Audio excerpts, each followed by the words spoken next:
Hey, it's Laura here at BowerComm, and I'm here today to talk to you about how you can enhance your launch with great communications. When you start a business, the inclination might be you want to run out and get a logo and have certain colors and certain fonts, and you need a website, and you need a brochure, and you need all this stuff so that you can either go to the bank and get money, or you can pilot your idea and start making some sales. But before you get to that, it will pay dividends in the end to go through the process of thinking through exactly who you are as an organization, who you're serving, and how you can best communicate to them. So here's a 9-step process of how you can figure that out. So no matter if you're a startup or a really mature and large organization, the communications and brand planning process is the same. Some of the steps may not apply to you quite as much as a startup, but I thought I'd go through the whole process today so that you can get an idea of the things you need to think about before you hire someone to do a logo or to craft the About Us page on your website or your whole website for that matter. So there are 3 phases: discover, define, and develop.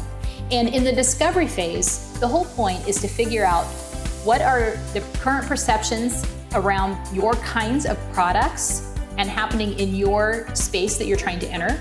And then also, who's already there and what are they saying?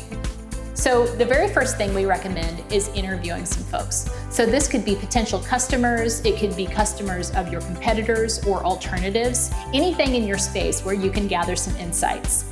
And there are some just basic questions you can ask, like, if you were to describe the service that I am going to be launching to your friends and neighbors, how would you talk about it?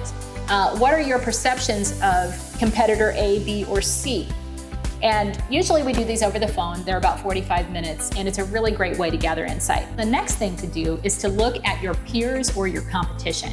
I like to go to websites, read the About Us page. That's really what their positioning is. That's their core message. So if you look at the About Us page and you look at the different content that's on their website, you can get a real sense for the angle at which they're trying to pursue their customers. I also like to look at their social media channels and see how frequently they're posting and the different kinds of things that they're posting. And there's a really great tip on Facebook. You can go to page transparency and you can see what ads they're running. So the core of the define section of this process is figuring out what the essence of your brand is. So let's look at the car category. We know that Jeep, Subaru, and BMW all make SUVs, but they are positioned very differently. So we know that Jeep is about being an explorer and getting out there in the rough of the world and seeing how far you can go. BMW is the ultimate driving machine. This is about German engineering and precision and being very perfectionist. And Subaru is about love. This is about being out in nature and connecting with others and protecting the environment. So 3 companies, 3 brands that make SUVs that get you from point A to point B, but they're positioned very differently so that people think of them in different ways. So the goal here with the brand foundation is set you up to be a great brand that people rave about.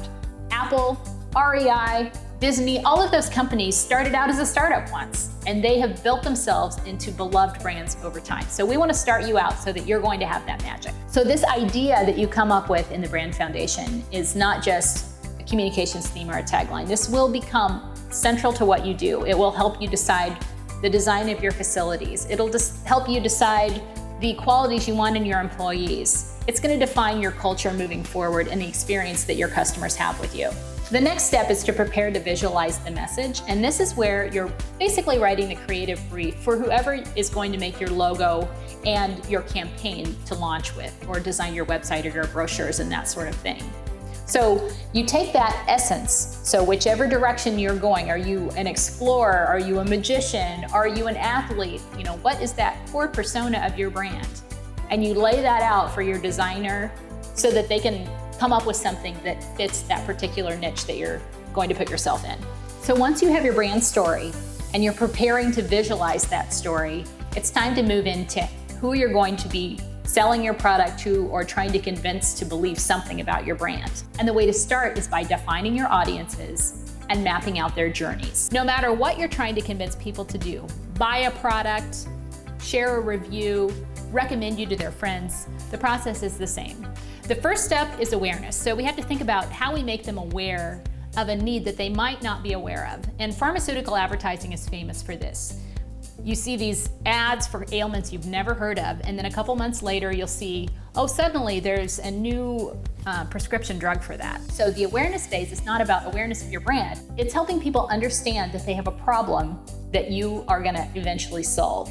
If you're a startup, you may be solving a problem that people don't even know they have. In the consideration phase, people understand they have a problem and now they start to research their alternatives. So for example, people become aware that they're hungry and they say, we need to eat dinner somewhere. They decide whether they're going to eat dinner at home or out, and then they decide where they're going to eat. So you go through the typical thing. Do we want Mexican or Chinese? Do we want Italian? Do we want wings? And then you start by process of elimination. You might go on people's websites and see what the menus are. You might go and look and see if they have delivery or curbside, or how long the wait is, or can you put in an order and pick it up in 6 hours so that you can plan ahead. So this is the consideration phase where your website becomes really important, your social media becomes important, and reviews become important. The next phase is action. So we want people to buy your product. So this is where sales promotions like coupons, these sorts of things come into play. It's also where testimonials are really important, or return on investment calculators. It's where people are in the final stages of making a decision to say yes, and you need to get them there. The next stage is reflection. So after people buy your product, they reflect on it and think about whether it was a good decision or a bad decision. So in that time from purchase and through first use, in that first bit of time, it's important to stay in touch with them and make them feel like they made a good decision. Then the final stage is recommendation. So when you buy something new and something great that has never been used before, or a new restaurant or a new service in town, you're gonna tell your friends. And we want them to say good things about you. So this recommendation phase is really important to get people who are recent customers to tell their story, get them to leave reviews on Google and Facebook, and in general be a champion for your brand. So then we move into communication strategy. And our job here is to figure out, how are we going to move people through this journey? And there are certain kinds of tactics that work better at different phases. So in the awareness phase, this is where things like word of mouth or TV or radio, these more mass channels, social media, come into play. As people start to more tightly consider things, they are using search engines, they are looking at your website, they might be looking at blog posts, they might be looking at review sites. So they're diving in much more deeply. Then as we talked about with purchase, your store experience, your website e-commerce experience, that all comes into play. With reflection, keeping in touch with email or other one-to-one kinds of tactics, direct mail, might come into play. In the recommendation phase, right now, Google reviews, Facebook reviews, all kinds of online ways that people share information become really important. Once you have the basics mapped out of how you're going to communicate with your audience, it's important to make an execution plan, because truly, things are going to live and die in execution. So make a project list of all of the different things you want to do for your launch, and then shortly thereafter. Decide what the timeline is and decide who's responsible, and map it all out so that you can stay on track, because the way that you eat an elephant is one bite at a time. So in closing, I'm so proud of you for pursuing a new business. It is, as a business owner, one of the most fulfilling things I've ever done. And I hope that this process will help you have some guidance on how you can set up your business for success, a great brand, and a great communications plan.